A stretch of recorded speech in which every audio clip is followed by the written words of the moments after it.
All right, welcome back to a final leg of the day. The session right now is Planet for Life. This session will discuss how we collectively tackle the challenges of living together. Tomorrow, sustainable cities, sustainable materials, and how we can imagine a new habit, a new home for everybody. We are going to start our next session by focusing on cities, where, as you know, 90% of the global population growth will happen, and which accounts for 70% of global emissions. Critical questions of our time include, and are not limited to, how do we accelerate making our cities more sustainable and inclusive? How do we rethink how we design them, how we build them, how we create the right mechanism for transformation and metamorphosis? How do we engage all stakeholders from the different entrepreneurial communities, create incentives for the broad spectrum of property owners to get them to think collectively? Our next speaker will navigate us, and that's a key term, through how successful cities will be tackling the huge challenges they face and act faster. Please give a big warm welcome to Professor Kent Larson, Director of City Science at MIT.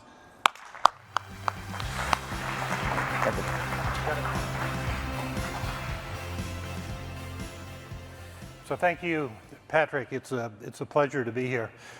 I'm going to give you an update on the work that we've been doing, particularly over the last year or two, and start with a number. So this is a really important number for the planet, 2.5. So what is that? The 2.5 is the average carbon budget for every person on the planet through 2050, 2.5 tons of CO2 per person per year. If we're to have an 80% chance of limiting global warming to 2 degrees centigrade. Okay, this number, 17.19. This is what we calculate is the per person CO2 emissions in Kendall Square, where I work, the MIT Kendall Square district, about a square kilometer. And we calculate this by looking at both the operational emissions, the emissions produced in use, and the embodied CO2 that goes into all the products and services that we consume. So this is a little bit of a reality check. We asked the question, how close can we get to 2.5 by 2030? Is it even possible if we made some tough decisions? And how can we establish priorities? Now, most of the action that you hear talked about is top-down government action, carbon tax, decarbonizing the grid, et cetera. We think this is equally important, maybe even more important, the kind of bottom-up actions that communities can take at the scale of a neighborhood, the scale of a city. And Patrick mentioned this, 90% of population growth will take place in cities, 70% of global emissions, 90% of wealth creation will take place in cities. There's actually no possibility, in my opinion, to achieve these grand, or solve these grand societal challenges that we're facing, climate, wealth creation, jobs, without addressing these issues at the scale of the city. Now, the recent report from the Intergovernmental Panel on Climate Change makes this pretty clear. So urban areas represent, call it 70% of global emissions. How new cities and towns are designed, constructed, managed, and powered, that's kind of the whole process, will lock in, meaning really hard to change it once you build it, lock in behavior, lifestyles, and future greenhouse gas emissions. So what we build today will impact future generations. So we did a little bit of a thought experiment looking at what might be possible in our own backyard, but we're scaling this to other places. And I want to take you through some of our thinking. Now, first of all, if you don't know the MIT Kendall Square area, it's considered the great innovation district on the planet by many people. There are literally hundreds of startups and robotics and biotech companies all gathered around MIT, big companies, little companies, world-class researchers. Now, what we did in Kendall Square is we built a model. It's an interactive, you can think of it as a digital twin, where we can interactively move pieces around. We like to use optically tagged Lego bricks because we do community engagement and people just play and they know they can't break it. We then project visualizations, kind of augmented reality. We have the radar plot that shows all the metrics. We have an agent-based model that's updated in real time, and we can look at all the demographic profile information, et cetera. This is the back end, and this might look a little overwhelming, but here are the interventions, 8, I'm gonna go through 10 actually today. We can look at the improvement in CO2 emissions as we go through different scenarios. This is really key. We're not just looking at emissions, we're looking at also the social performance and the economic performance. We're looking for these win-win-win solutions, environmental, economic, and social. And then we can look at clean energy sources and energy to the grid and all kinds of things like that. So I'll step through what we looked at in this study. So we first take the Massachusetts roadmap for decarbonizing the grid, and it's pretty aggressive. Let's just accept that. So what does that do? This 17.19 goes to 15.81. Made a little bit of a difference. What happens in terms of the social, economic? You can see in this plot right here, a little bit of improvement. Okay, then we said, what if everybody commuting in drove an electric vehicle? 42,000 people commute in and out every day. Only 9,000 or so people live there. So we just replaced all the combustion engines with electric vehicles. What does that do? That gets us to 15.5. What happens in terms of social, economic? Almost nothing. Okay, then we said hybrid work. So during the pandemic, we all learned how to work remotely. We thought this might have an impact. We just said, what if at any given time, half the people are working remotely? What would that do? Turns out people drive a lot more locally. They crank up their air conditioner at home. Didn't have much of an impact. We're about 15.3. Then we said, what if we just retrofitted all the buildings? State-of-the-art sensors, insulation, windows, et cetera. Every building in Kendall Square has deep energy retrofit. What does that do? 15.3, we get down to 14.3. So that saved a ton of carbon right there. What happened? Okay, environmentally, we had some improvement, better ventilation, better health in some cases. Okay. Now, then we said, let's take some more. Those are kind of the conventional approaches. Let's do some more radical things. So here in our Cityscope model, we're putting housing in sync with jobs. So what does that mean? It means building housing for 42,000 people and their families locally. But what would that do? So 14.3, now we go to 10.75. Actually, that was an amazing impact. And what happens in terms of these other dimensions? So now you can see a really profound impact. People are living near where they work, stronger social ties, better security, more eyes on the street. As Jane Jacobs used to say, there's more opportunities for spillover and exchange of ideas. Okay, but then we still need the amenities that they need, right? So we do a lot with data analytics, and we can see those amenities that people get access to and what's available locally. Everything with a red X is not available in Kendall Square. So we said, what if we could do all of that? And we build these interfaces for working with community. So red bad, green good. So what she's doing is she's replacing an area with buildings with a park to look at walkable access to parks. So what if everything was literally within a 5-minute or a 10-minute or a 15-minute walking distance? What does that do? So the combination, 8.54, combination of live-work symmetry and walkable access to amenities, much more important than these kind of top-down tech solutions. And then you can see it has, again, a pretty profound economic, social, and environmental impact.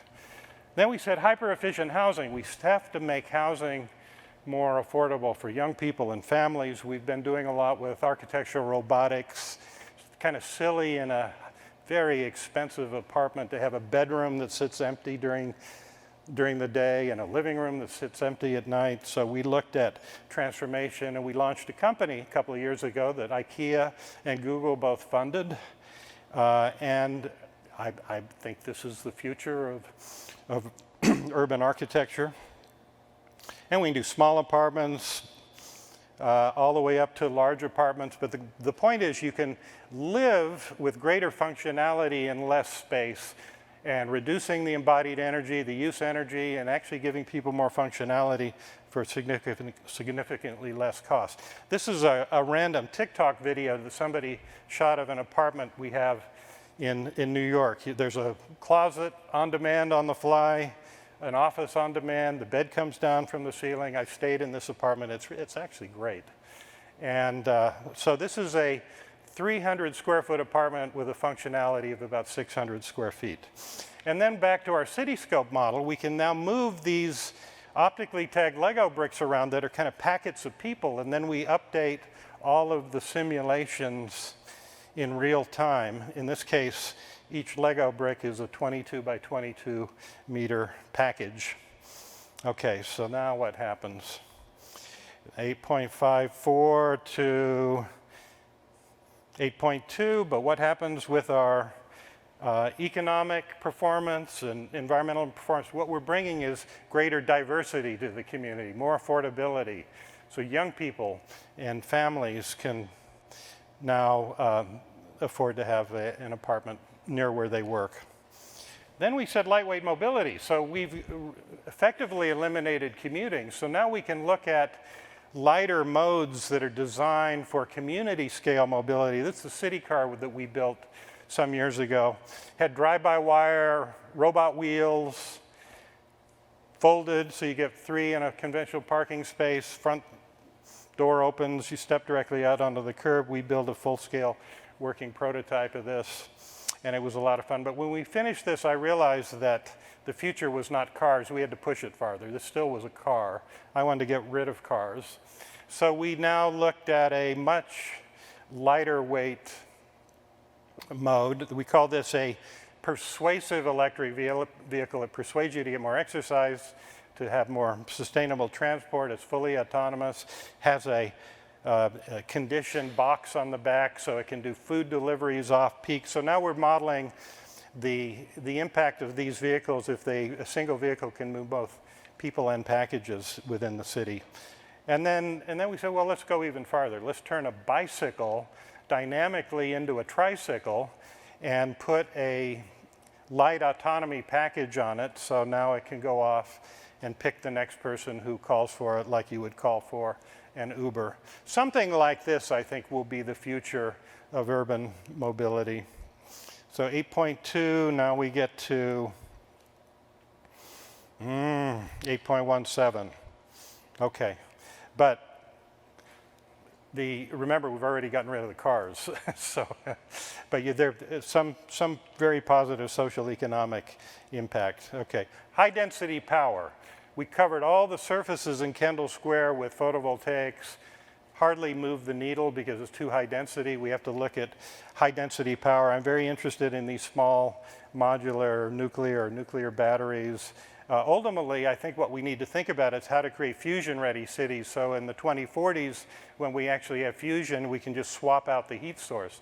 We can put in the microgrids and the infrastructure, the generation capability to have high density power. Okay, so then we're making some progress, but we're still not down to, what was the number? 2.5, right. Okay, we're 7.33. Okay, so let's keep going.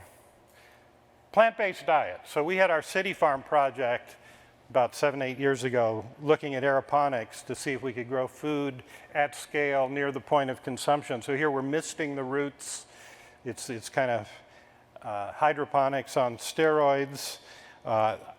I got into this recently during the pandemic. I have 4 hydroponic systems in my home. This is my mudroom where I'm growing all the lettuce and tomatoes I can eat and peppers.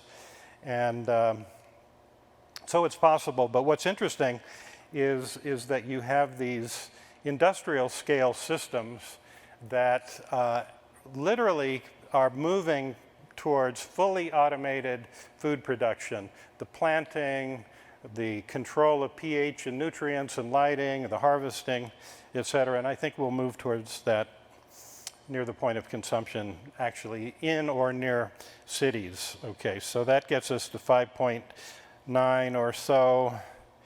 And then what's left?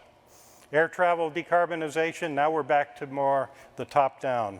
Net zero servers, internet, local manufacturing. I don't know, we didn't model any of that, but maybe we could, if we could do all this in a very aggressive way, we have some shot at getting to 2.5.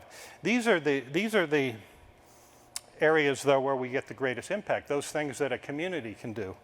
It's hyper mixed use, hyper proximity, things close together, hyper efficiency like the housing that we have, hyper connectivity, and I'm talking about face-to-face connectivity as well as virtual, because I think that will be still critical in hyper-local production. Okay, now we're thinking about all of the new systems that we could deploy to actually make this happen.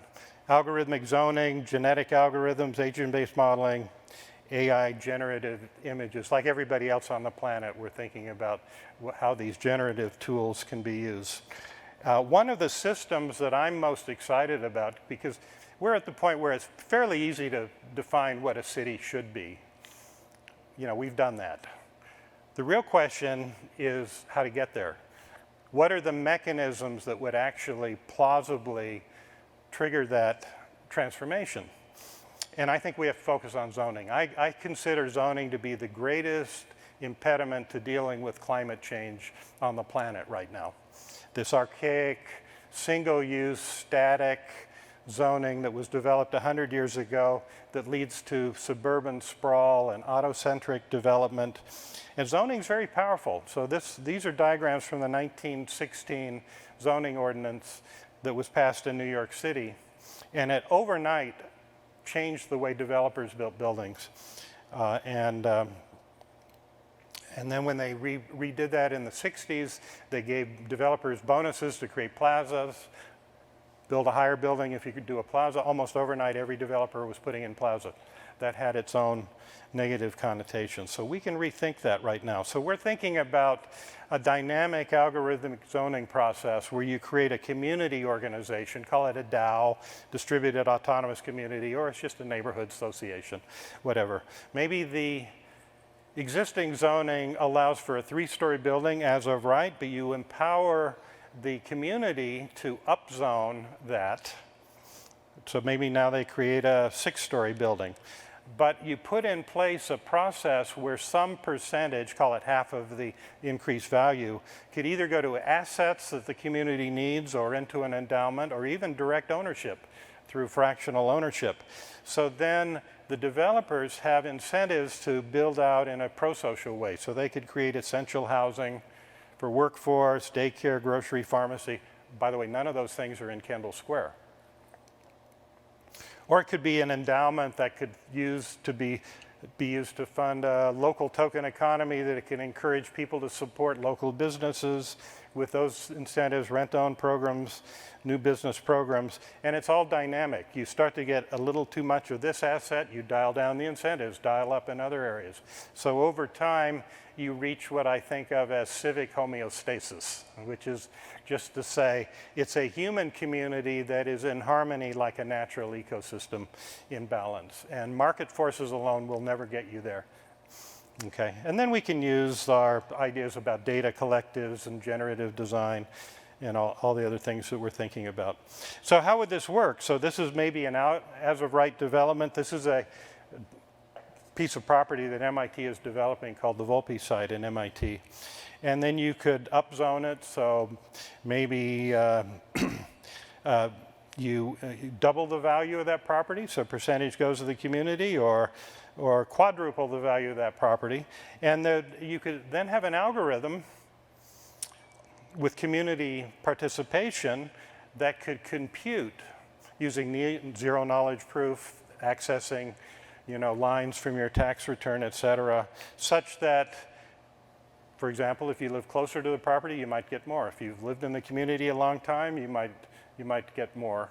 If you have greater need, or you have children, or you want to support families, you might get more. It's very interesting. And in this process, you turn not in my backyard to yes in my backyard, or more in my backyard. So this is something that we're quite interested in. And then you can start using these kind of genetic algorithms. So where do the assets go? Okay, so looking at this project, maybe you're now supporting housing for young families. Well, obviously you want to put them in proximity to daycare and playgrounds, or micro units for young professionals. They need to be near the cafes and the bars and the co-working facilities and things like that.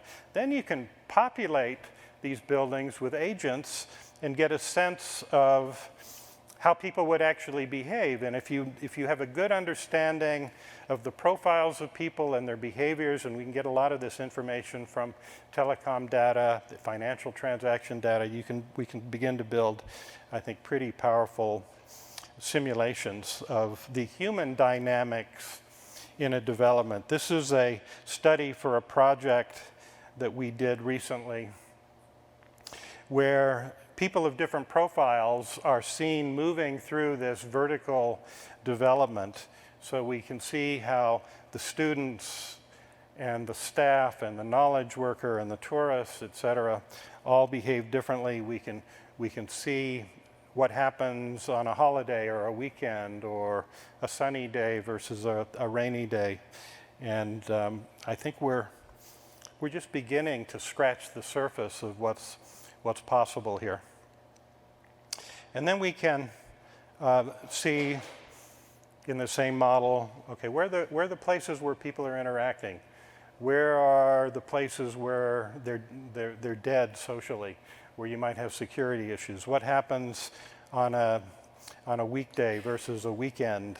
And is it where the place is overcrowded or underperforming? How would we distribute amenities and adjust them dynamically as we collect this data over time? So this is kind of an ultimate digital twin, in my opinion, because not just looking at a reflection of the physical space, but you're modeling the environmental dynamics as well as the human dynamics, and it's quite powerful.